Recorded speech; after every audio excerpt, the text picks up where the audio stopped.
Number 4, perhaps the most vital directive in Weishaupt's plan was to obtain absolute control of the press, at that time the only mass communications media, to distribute information to the public, so that all news and information could be slanted, so that the masses could be convinced that a one-world government is the only solution to our many and varied problems.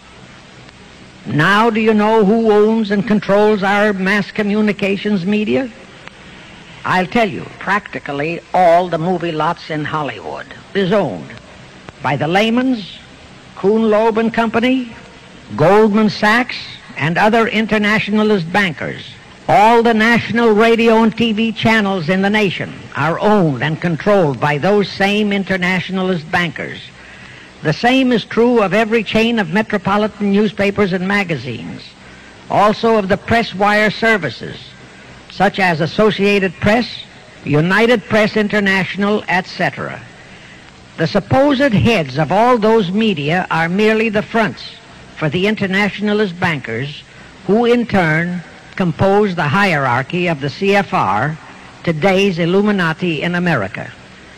Now can you understand why the Pentagon's press agent Sylvester so brazenly proclaimed that the government has the right to lie to the people? What he really meant was that our CFR-controlled government had the power to lie to and be believed by the brainwashed American people.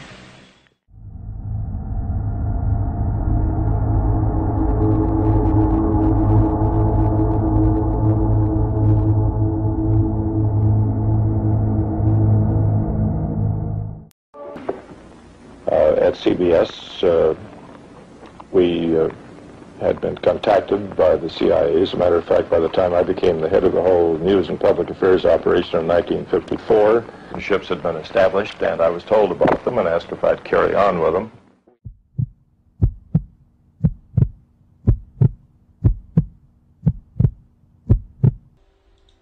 A child's happiness is priceless, especially on a birthday. A child's happiness is priceless, especially on a birthday. A child's happiness is priceless, especially on a birthday. A child's happiness is priceless, especially on a birthday. Well, a child's happiness is priceless, right? Especially when you got a birthday. A child's happiness is priceless, especially on a birthday. A child's happiness is priceless, especially on a birthday. A child's happiness is priceless, especially on their birthday. A child's happiness is priceless. This is your news.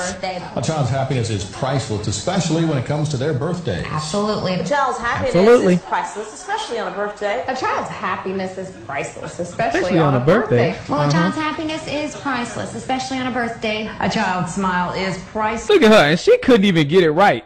Girl, it's right in front of your face. Read it at least right. Come on now. Priceless, especially on a birthday. A child's happiness is priceless, especially on a birthday. You know, a child's happiness is... And look at him. He just took it and ran with it. He made it his own. Come on. Priceless, especially on a birthday. A child's happiness is priceless, especially on a birthday. A child's happiness is priceless, especially on a birthday. A child's happiness is priceless, especially on a birthday. A child's happiness is priceless, especially on a birthday. A child's happiness is priceless, especially on a birthday. Like that? Well, it's one of the most recognized snack cakes, but now the Twinkie may be in trouble. Could the Hostess Twinkie be in trouble? The Twinkie could be in trouble. Could be. Trouble for the Twinkie? Trouble for the Twinkie. Twinkie trouble. Twinkie trouble. Twinkie trouble. Twinkie trouble. Twinkie trouble. Twinkie trouble. Twinkie trouble. Twinkie trouble. Twinkie Trouble. Trouble in Twinkie land. Yeah, Twinkie Land ain't the only one in trouble. Look like we got a problem here. Fake news and people believing it? Jeez, y'all really tripping with this. Why you believe this stuff? It's fake. Mike Myers says, yeah, baby. Mike Myers says, yeah, baby. Mike Myers says, yeah, baby. Mike Myers says, yeah, baby. Mike Myers says, yeah, baby. Mike Myers says, yeah, baby. Mike Myers says, yeah, baby. Mike Myers says, yeah, baby. Mike Myers says, yeah, baby. Mike Myers This says, is yeah, even baby. important Mike news. Myers says, yeah, baby. Mike Myers says, yeah, baby. Mike Myers says, yeah, baby. Mike Myers says, yeah, baby. Mike Myers says, yeah, baby. Mike Myers says, yeah, baby. Mike Myers says, yeah, baby. Mike Myers says, yeah, baby. Mike Myers. Yeah, baby. Hot mess.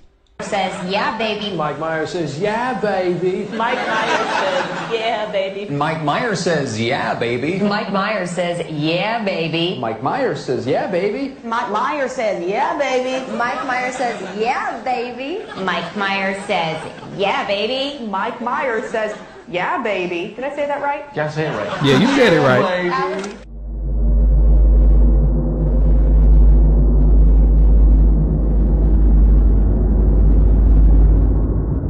Guys, you cannot believe everything you see on TV. I put this short video together here, right here. I did this with cheap camera equipment, my home computer, and about $1,500 worth of off-the-shelf software. This guy was not wearing a tuxedo, so I put one on him. We were sitting in my car with a green screen, talking, and then I simulated us getting into a car wreck. This is a custom animation that I made. I went to Google, found an image of a cockpit, and mated the cockpit to the animation I created to make a jet flying through the clouds. And we got our friend Walter to sit in my living room, and I told him just to follow my hand. Watch my hand, Walter. Then I put him inside the cockpit with a heads-up display like Iron Man. Even changed the lighting.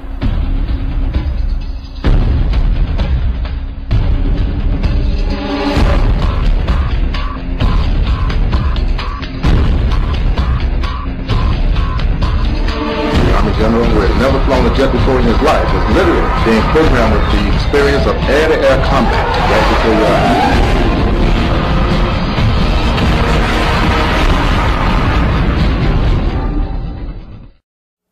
Don't believe it just because you saw it on TV, because they have a lot better equipment and a lot more money. We have cinema quality HD cameras, cinema quality HD lenses, an extensive lighting system with dimmers, a sophisticated audio system and gear, and everything else you're likely to need, on site and ready to go. Do elite quality green screen production from our huge 3-walled pre-lit cyclorama and put our amazing Ultimat 11 HD chroma keyer to work. Or, better yet, use our HD 3D virtual studio system along with our industry-leading Encodicam and coded camera crane and save hundreds of thousands of dollars on set construction costs alone. In fact, our set designer also designs sets for NBC, CNBC, and CNN. You cannot believe what you're seeing on TV. They are using it as a weapon against you and convincing you to enslave yourself by the things that they're showing us. You need to start questioning things.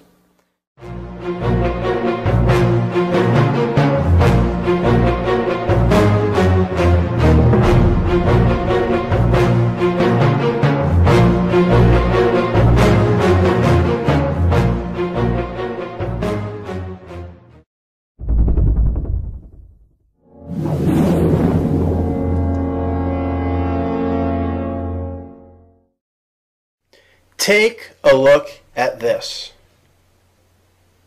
This is a headline from the Drudge Report called Syria Shock.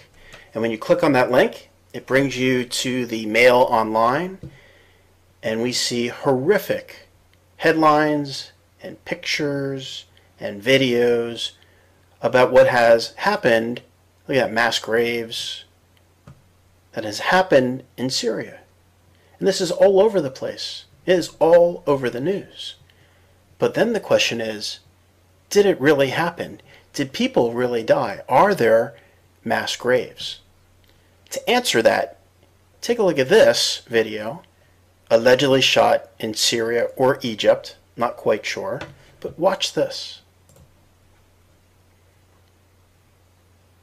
Now, as you can see, there are what seem like a group of protesters who have been cued to run and then take positions and to freeze and pause.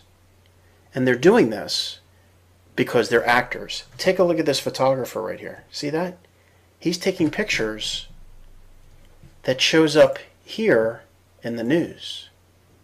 It makes it look like people are dying from horrible genocidal attacks from the government. But nothing could be further from the truth. Look at this. They're actors. The people in the vests are the ones who coordinate the action. Look at this. Flags waving, peace signs, but everyone's frozen. They're actors. Now again, as we said, we're not sure what caused this. It could possibly, and we emphasize possibly, have been a ground impact of a Scud. It could have been a ground impact of a Patriot, or it could have been the result of debris falling between the two of them. We just don't know right now, but we do know that at least 2 Scud missiles incoming were fired at Riyadh, and according to the Saudi military, they were both shot down. Charles Jaco, CNN, reporting live from Saudi Arabia.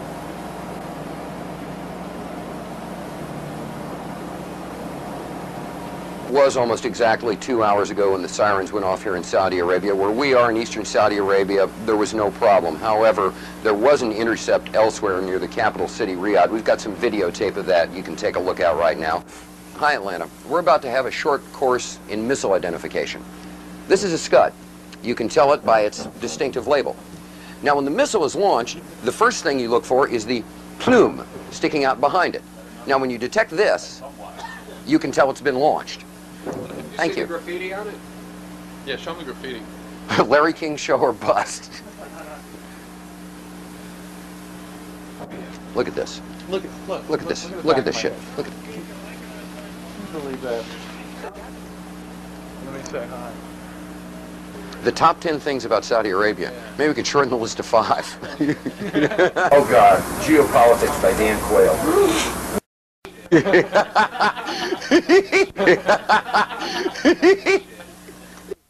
Je suis un journaliste américain. Wolf. Wolf.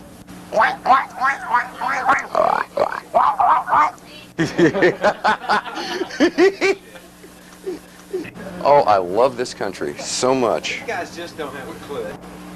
Well, Cheryl, it was almost exactly 2 hours ago when the sirens went off here in Saudi Arabia. Where we are in eastern Saudi Arabia, there was no problem. Now, let me just size my mask and fit it for a second, just like I always do. Stand by.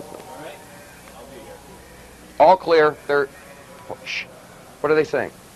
Are they saying all clear? Yes, ma'am. I can't hear. Were they saying all clear down there just now? Okay. All clear. All clear. Está bien was a false alarm. Got that, Atlanta? Standing down now. I'm gonna go get my hamburger and my coffee. Good. We just got the all clear. All clear. Every time I order something, this happens. All clear. Thank you. Yeah. Jesus Christ. I'm starting to get real bothered by all this. You ready?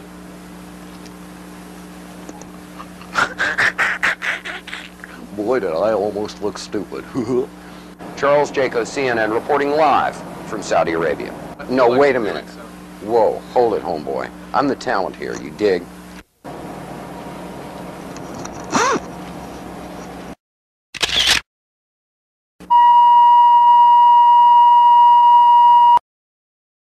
Couple of explosions, what may have been an outgoing Patriot ground-to-air missile, some reported airbursts that may have been an intercept of an incoming Scud missile. We're really not sure. All we know is that the air raid sirens have gone off, and we've heard the outgoing roar of at least one Patriot missile. We've heard some sort of airburst. We can't tell where it was from where we are right now. We're waiting to see what's happening. As you can hear, the air raid sirens are still going off around us. People are, strangely enough, used to it. This is the first one of these attacks that's taken place early in the morning, but they're not showing you anything other than what we've got now. What did you see there? Is that a missile going out? No. We're not quite sure. We can't show you anything else than what we're seeing right now. Because of military regulations, we are not allowed to show you where the missiles might be going, what direction they might be flying in, where the airbursts might be taking place. There's obviously something going on. We heard another dull roar that shook things a little bit, and we're waiting to see what else is going on. Right now, that's about all we know, that something is happening. We're hearing pops and things shaking, but people are staying relatively calm around here. People evacuated in an orderly way to the shelters, but apparently there is something going on. The Patriot missiles. We're assuming they're Patriots, have gone outbound, and we've heard some explosions, and that's about it for right now. We'll get back to you when we know something else. Something is happening here, and we're watching, we're scanning the skies for something else coming in, but right now we can't see much of anything, and frankly, this is what we can show you on television right now because of military restrictions from both the Saudis and the U.S. CD, if you need to take cover, I notice that you've got your gas mask in your hands. If you need to put it on, please do so. If you need to take cover, please do so.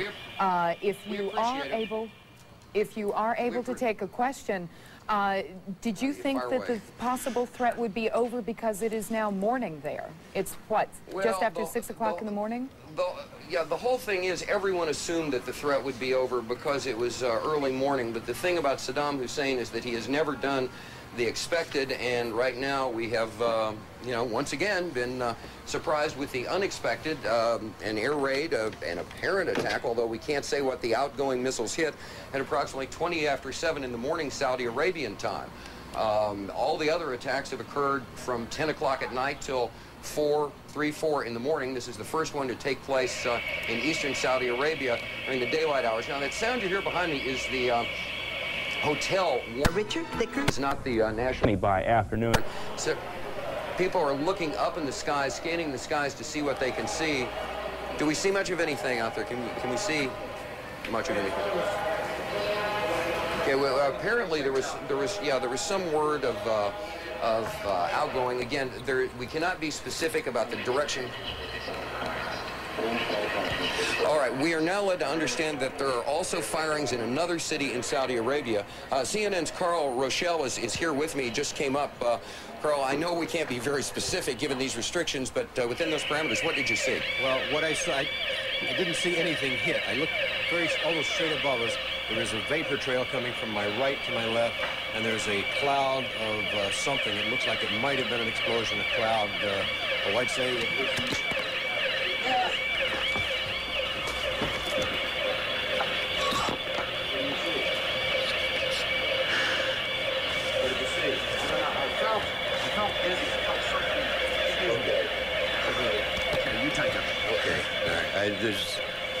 My apologies for that. He's putting on a gas mask.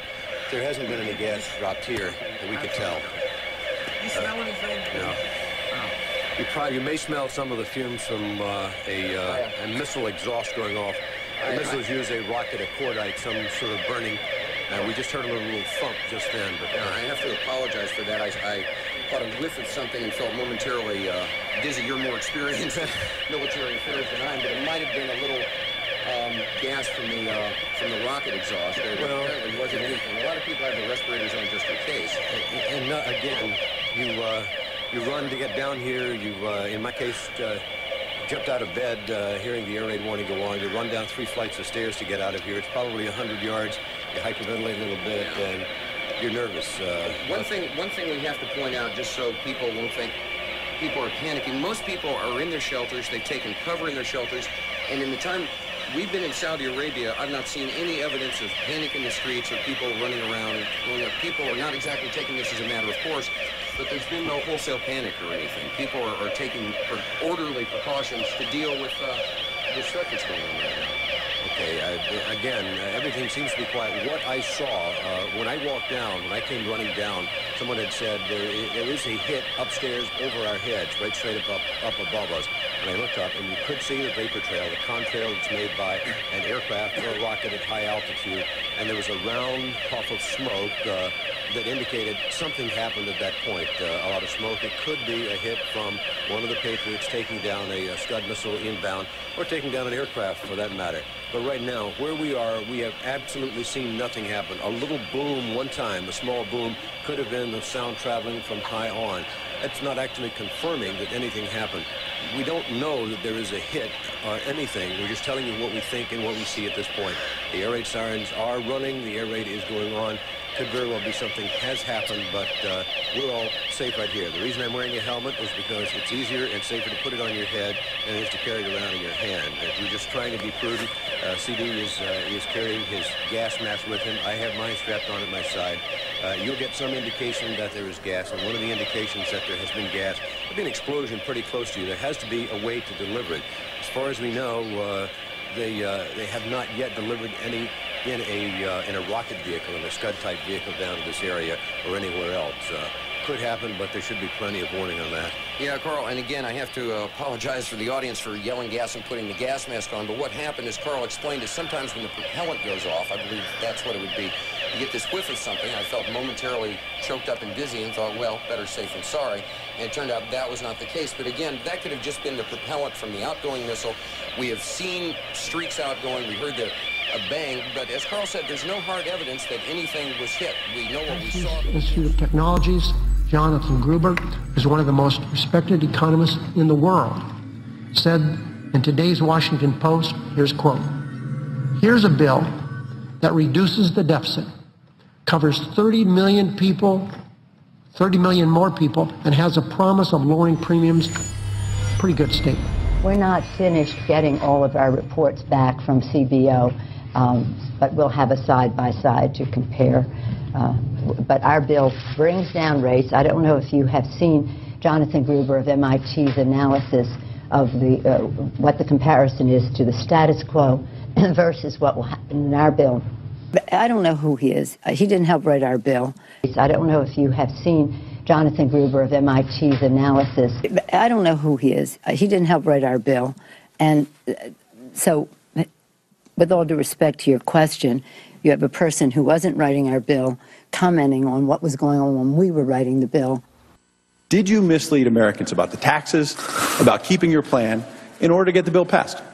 No, I did not. I just heard about this. I get well briefed before I come out here. The fact that some advisor who never worked on our staff. A lot in that room was think about, well, how could we make this work? And Obama's like, well, you know, I mean, he's really a realistic guy. He's like, look, I can't just do this. He said, it's just not. Some advisor who never worked on our staff expressed an opinion that I completely disagree with. Next time I see him is summer 2009. The big issue there is that he really wants to make sure we're moving forward on cost control. I think it's fair to say that there was not a provision in the healthcare law that was not extensively debated and was fully transparent. Lack of transparency is a huge political advantage. And basically, you know, call it the stupidity of the American voter or whatever. But basically, that was really, really critical to getting the thing to pass. And to me, the most important piece, and in some sense the piece I guess I'm most disappointed that Doug and I disagree on, is the Cadillac tax. Okay, economists have called for 40 years to get rid of the regressive, inefficient, and expensive tax subsidy to employer-provided health insurance. No economist, and I'm sure Doug agrees with this, no economist would ever set up a health system with a tax subsidy to employer-provided health insurance. It's a terrible policy. Turns out politically, it's really hard to get rid of. And the only way we could take it on was first by mislabeling it, calling it a tax on insurance plans rather than a tax on people, and we all know it's really a tax on people who hold those insurance plans. And the second way was to start it late. Started in 2018. This is one guy. I don't know who this guy was. All I know is that it's important for people to have health insurance, and if you guys are saying people shouldn't have health insurance, I don't know where you're coming from. Are you that cruel? That is what you're saying. Mike, the fact is, I think it's actually Republicans who haven't been particularly transparent or even honest about the true impact of those. Well, it is Republicans who have been less than forthright and transparent. It's not true. And one more misunderstanding I want to clear up. Under our plan, no federal dollars will be used to fund abortions, and federal conscience laws will remain in place. Now, does the government work for us or do we work for the government? Can the federal government take credit for saving us from a plot of its own creation? Tonight, has the federal government kept us safe, or does it just want us to think that it has kept us safe? Since the tragedy of 9/11, numerous crazies and low-level copycats have engaged in criminal behavior which they hoped would result in the deaths of innocent Americans and somehow advance their cause of jihad. If you ask the leadership of the FBI, most of whose field agents are tireless, dedicated, Constitution-supporting professionals, it will tell you that the FBI, has foiled about 17 plots to kill Americans during the past 10 years.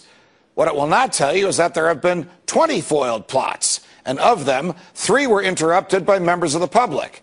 The 17 that were interrupted by the feds were created by the feds. We all remember the 3 that were foiled by diligent Americans: the shoe bomber, the underwear bomber, and the Times Square bomber. In all of these cases, the crimes charged were those of attempting to kill and conspiring with others to do so. In all 3 of those cases, alert Americans on transcontinental flights or in the streets of New York City told authorities of bizarre behavior or actually subdued the threats themselves. There was no foiling by the FBI. The plotters were, thankfully, bumbling fools who had poorly planned their criminal behavior and who ended up harming no one. All 3 are serving life terms. But the more curious cases are the remaining 17 for which the federal government has taken credit. They all have a common and reprehensible thread. They were planned, plotted, controlled, and carried out by the federal government itself. In all of these 17 cases, from the Fort Dix 6 to the Lackawanna 7 to the Portland parade bomber, the feds found young men of Muslim backgrounds, loners who were bitter at America. They befriended them, cajoled them, and persuaded them that they could change the world by killing Americans. In all these cases, agents worked undercover and portrayed themselves to the targets as Arabs of like un-American mind. In some cases, the federal agents used third parties to act as middlemen. The third parties were typically persons who had been convicted of crimes and who, in return for leniency at their own sentencings, were willing to work with the same feds who prosecuted them in order to help the feds entrap whomever else those feds were pursuing. Thus, in all 17 of these cases, because of the command and control of federal agents, no one was ever in danger, no one was harmed, no bomb went off, and no property was damaged. But in all those cases, the losers whom the feds targeted each believed that they were interacting with real plotters who would bring them cash and bombs. As we know, sometimes the cash arrived, but the bombs never did. The defendants were essentially charged and convicted for playing a game with federal agents. The most recent of those government-generated plots was revealed yesterday.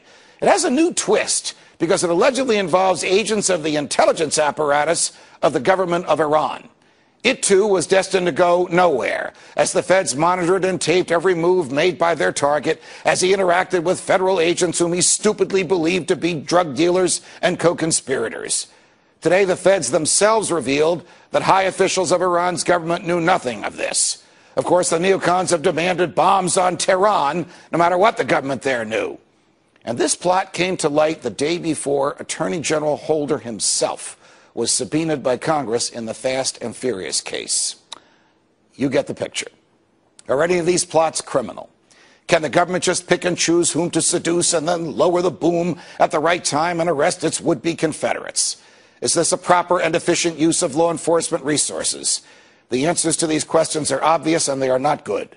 The courts have made this legal, so long as the target of these plots had a mental predisposition to cause harm.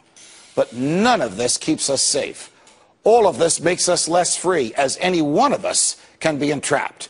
And we are fools if we praise the government for exposing a plot of its own creation and saving us from a danger that never existed. Can the government break the law in order to enforce it? Well, when it does, it becomes a law unto itself, and the rule of law dies as the feds decide whom to target and whom to trap. Think about it. Are we really safe in a false sense of security? Why do we pay the government to trick us into believing it is keeping us safe? When no one is harmed and the government controls the plot, aren't we just punishing someone for his thoughts? And in a free society, aren't free people free to think as they wish? I can't stand what's going on. It's a criminal operation. Wall Street is hijacked Washington. It's called fascism. The merger of state and corporate powers. The money changers and bankers have taken over. Look at the people who are in charge of the video shop. And the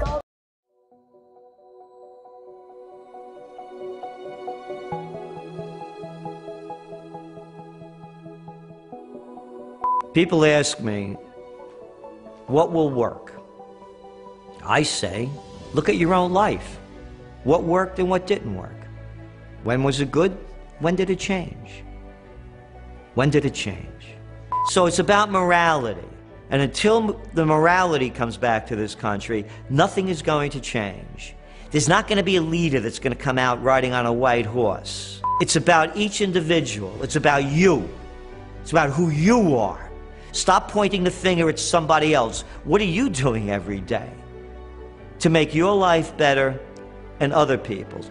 For me, hell is taking that last breath and knowing that you weren't the person who you said you were.